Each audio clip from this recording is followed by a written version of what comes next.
Thermax is the next company in focus that reported its quarterly numbers. Revenues were down for a second consecutive quarter, dragged by weakness in the industrial infrastructure segment. Ashish Bhandari, Managing Director and CEO at Thermax, joins in right now to talk about the numbers and the outlook ahead. Ashish calls a spade, and Ashish, I would love to know if the numbers that have come out for H1 as well as for Q2 are a bit more subdued than what you had penciled in, because I remember you told us 2 quarters back that don't expect magic in the near term. Now my question is this as per what you anticipated, or is this slightly tougher than an environment than what you had penciled in? Neeraj, a very good morning to you and to all the viewers. I would say the numbers were actually better than what I expected. And I would like to share what's working well and what is one area that we can continue to improve on. First, if you just take the numbers and focus first on the orders side. I'll take that because that's what makes our backlog and shows what we can do in the future. Within the orders, you would see that our domestic order book for the first half of the year is up more than 20%, almost 25%. Last year, we had one very big international order that was 1,000 crores. And this year, we are tracking to that number, despite not having that 1,000 crore kind of a backfill.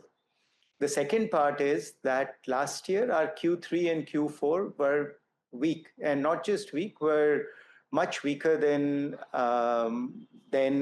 even our traditional run rate, because we were doing two things here. One, there were very specific kind of orders that we did not want to take.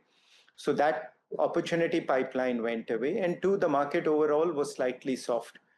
This year, as we get into Q3 and Q4, we are bullish and maybe even slightly more than bullish, and confident enough to share that year on year, we will grow more than 20% on our order book. And then if you see in industrial products, which is the most profitable part of Thermax, this quarter we grew in high teens, and that growth rate we expect to continue for the rest of the year as well.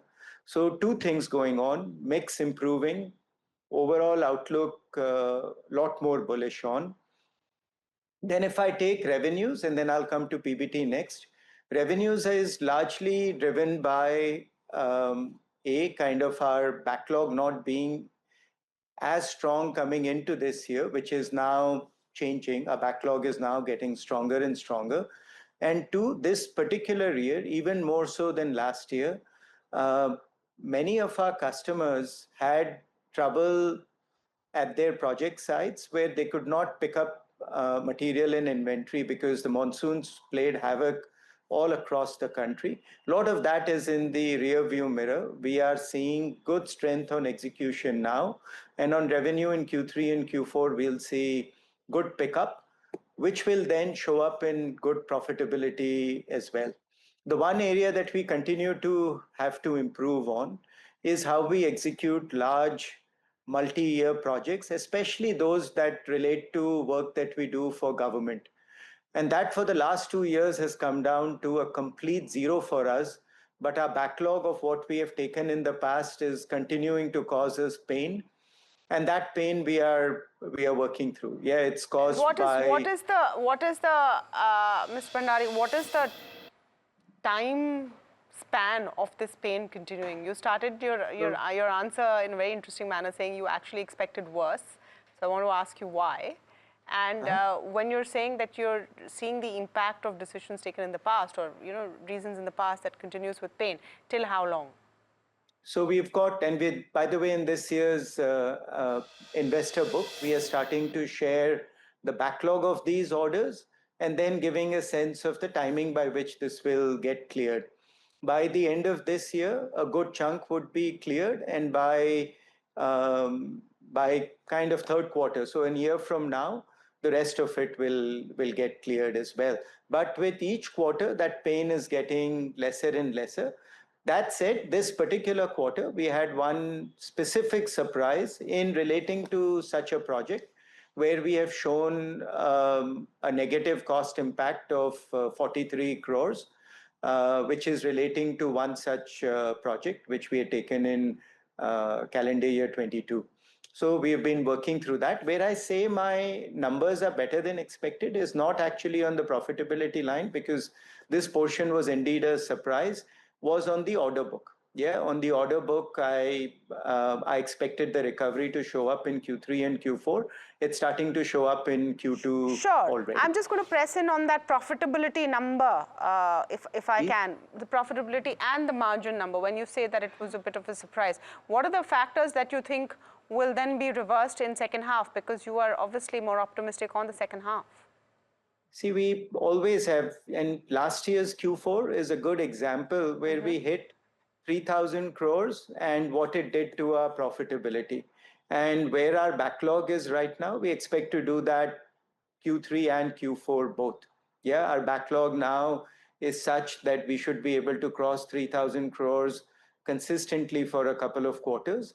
And that should then result in the profitability. We don't expect any major negative surprises of the kind that we had in Q2.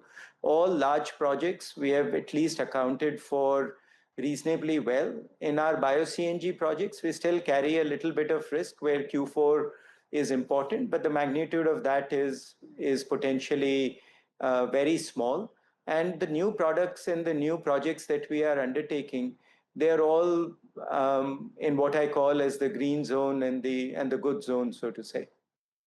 So, a couple of questions, and good morning to you, sir. Alex here. I'm just asking about the margin impact on account of cost overruns in the industrial infra business and the chemical segment. Is this likely to continue in the second half? And two, you've pointed out that some of these legacy projects will end in FY26, heading to the third quarter, as I understand, of next year. So I'm just understanding what you expect the margin profile to be in FY27. Will it be materially higher than what we're seeing right now? Yeah, I think it will be higher. We are, and you can see, yeah, we've been industrial products, we've been consistently sharing margin profile. We've been living up to that margin profile. Industrial products, also, industrial infra also, there's one, and because TBWES, which is a sub-part of industrial infra, it's publicly, we're sharing the financials of that segment separately as well. That portion has also crossed 10% profitability.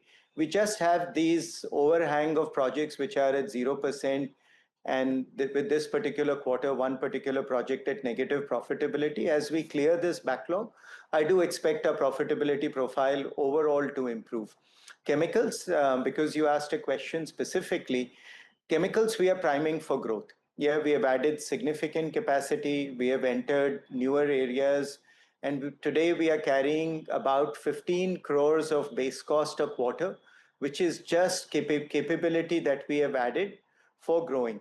And that growth, we need to show it happen. I've been talking about it for some time, right? But you will see it coming through in Q3. Yes, Q3, Q4, you will see chemicals coming back, not coming back, starting to show growth in a meaningful manner. Mr. Bhandari, forgive me for interrupting, and it's horrible on my part, but I do want to push you to give me a bit of a range for the margin. So if it's at 7% in the quarter gone by, and you're anticipating that at the end of the financial year, you will get rid of some of those legacy low margin products. FY27, what is the kind of range that you would anticipate for EBITDA margins? Look, we crossed, last year we crossed 8% overall as a year, even though we had quite a bit of hits on a couple of products, with very easily, I think, crossing 9% and even getting into near visibility of 10% or even crossing that is definitely an expectation internally, and we need to show that externally in our numbers as well.